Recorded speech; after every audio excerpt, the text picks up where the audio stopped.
Graphic design related video देखने के लिए साइटेक चैनल को सब्सक्राइब कीजिए और बेल आइकन को प्रेस कीजिए। साइटेक चैनल के एक और वीडियो में फ्रेंड आपका स्वागत है और आज हम बात करेंगे कोरल में किस तरीके से टैबुलेशन मतलब कि जो टेबल होती है वो किस तरीके से बनाई जाती है।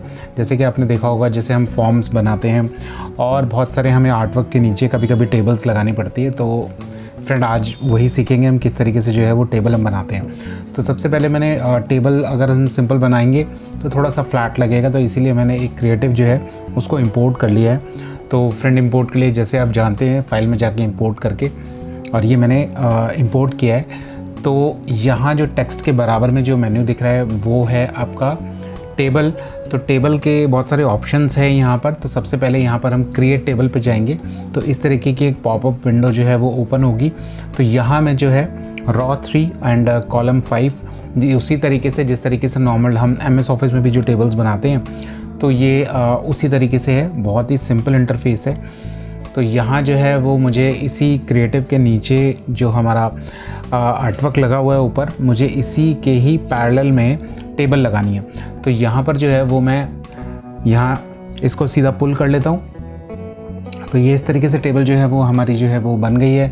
विड्थ काफ़ी ज़्यादा है और बहुत ही आराम से आप इसको कम या ज़्यादा जितना भी आपके अपनी रिक्वायरमेंट के अकॉर्डिंग है वो आप कर सकते हो। तो यहाँ मैं इसको थोड़ा सा कम कर देता हूँ। तो फ्रेंड ये जो है हमारा टेबल का एक बेसिक सा लेआउट हमारा तैयार है। टेक्स्ट टूल सिलेक्ट करने के बाद हर कॉलम अपने आप में सिलेक्ट होता है और यहाँ पर जो है आप टेक्स्ट जो है वो आप यूज़ कर सकते हो जो भी आपको लिखना है। तो अभी सबसे पहले मुझे हेडिंग डालनी है। तो यहाँ जो मैं शेप टूल है हमारा, और शेप टूल को मैं शिफ्ट के साथ ऐसे सिलेक्ट कर रहा हूँ और यहाँ पर जो है मुझे जो जितने भी कॉलम्स हैं उनको मर्ज करना है। राइट क्लिक करके भी आप कर सकते हो या टेबल में जाने के बाद भी अगर आप देखोगे तो यहाँ पर आप मर्ज कर सकते हो। फ्रेंड बहुत ही सिंपल जो है वो ऑप्शन दिए हुए हैं और बहुत ही ईजी है, तो ज़्यादा समझने में कोई प्रॉब्लम नहीं होती है इसमें। तो यहाँ जो है वो मैं टेक्स्ट जो है वो टाइप कर रहा हूँ और सबसे पहले हम एक लेआउट बना लेंगे ताकि उसके बाद समझेंगे कि किस तरीके के जो और फीचर्स हैं वो टेबल के अंदर जो हैं और किस किस तरीके से हम टेबल को यूज़ कर सकते हैं। हालांकि बहुत ज़्यादा कोई टफ नहीं है, बहुत ही ईजी है। तो जल्दी से मैं पहले टाइप कर देता हूँ और उसके बाद आगे चीज़ें डिस्कस करते हैं कि और क्या ऑप्शंस इसके अंदर हैं।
तो फ्रेंड हमारा जो है वो ऑलमोस्ट जो है टेबल बनके रेडी है।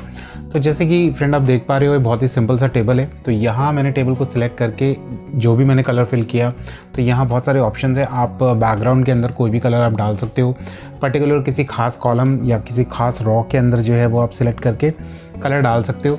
तो ये आप आपके अपने इंटरेस्ट पे डिपेंड करता है कि किस तरीके से जो है आप टेबल को जो है वो थोड़ा सा चेंज करते हो या हाईलाइट करते हो।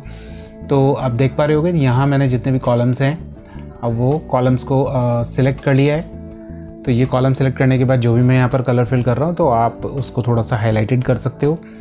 तो फ्रेंड बहुत ही सिंपल ऑप्शंस हैं। किसी भी कॉलम को ऐड करना है या हमें रॉज को इंक्रीज़ करना है तो वो बहुत ही आसान है। मतलब सिंपल आप उनको सिलेक्ट करेंगे और राइट क्लिक करके आप वहाँ से कॉलम ऐड या जो हमारे जो रॉज हैं उसको जो है वो इंसर्ट कर सकते हो। तो फीचर बहुत सिंपल है। जिस तरीके से हमारा MS ऑफिस के अंदर जो टेबल्स होती हैं वो हम यूज़ करते हैं, वैसे ही चीज़ें इसके अंदर जो हैं वो दी हुई हैं। तो ऐसा कुछ अलग से नया नहीं दिया हुआ ताकि उसको समझने में थोड़ी सी मुश्किल हो। चीज़ें बहुत आसान है। तो फ्रेंड प्रॉब्लम क्या है कि जैसे हम इसको अब कम करते हैं, क्योंकि ये सारा का सारा एडिटेबल फॉर्म में है, सारा का सारा आप एडिट कर सकते हो। आप इसको जैसे भी छोटा या बड़ा करोगे तो आप देख पाओगे कि सारा का सारा चीज़ें क्लब हो रही हैं, मतलब मिक्स हो जा रही हैं। तो इसके लिए हम इसको कन्वर्ट टू कर्व हम कर लेंगे। तो कन्वर्ट टू कर्व करने के बाद जो है वो आप अब ये कन्वर्ट टू कर्व जब हम इसको कर लेते हैं तो यहाँ पर आप देख पाओगे कि हम अब उसको जो है वो जो है अपनी अकॉर्डिंग शेप में भी कन्वर्ट कर सकते हैं। तो फिर यहाँ एक और ऑप्शन दिया हुआ है कन्वर्ट। जो सेल्स हैं वो आपके टैब्स में भी कन्वर्ट हो सकते हैं। और देखिए इस तरीके से जो है वो टैब के अंदर भी जो है वो कन्वर्ट हो सकते हैं और आपके पैराग्राफ के अंदर भी हो सकते हैं। काफ़ी सारे फीचर्स इसके अंदर जो दिए हुए हैं, बट थोड़ी सी सेटिंग आपको दोबारा से करनी पड़ेगी। एग्जैक्ट बिल्कुल वैसा तो नहीं हो पाता है। तो आप देख रहे हो कि जैसे हम इसको पैराग्राफ में करते हैं तो देन पैराग्राफ के अंदर भी जो है वो उसके अंदर होता है। यूजुअली इस तरीके की जो है वो काम करने की ज़रूरत नहीं पड़ती है। ऑलरेडी आप एक जब टेबल बना लेते हो तो आपको दोबारा से किसी और फॉर्मेट में करने की ज़रूरत नहीं है। बट ऑप्शन जो है वो दिया हुआ है कि आप इन केस अगर चेंज करना चाहो तो आप चेंज आराम से आप कर सकते हो। तो यहाँ जो है वो मैं इसको कन्वर्ट टू कर्व करने के बाद हमारे पास बहुत ही सिंपल तरीके से हम अब जो है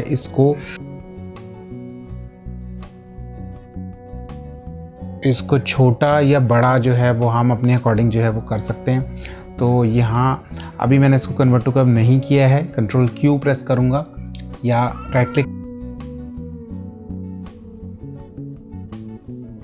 क्लिक करेंगे तो कन्वर्ट टू कर्व हम कर सकते हैं। तो फ्रेंड आप देखो यहाँ मैंने अपने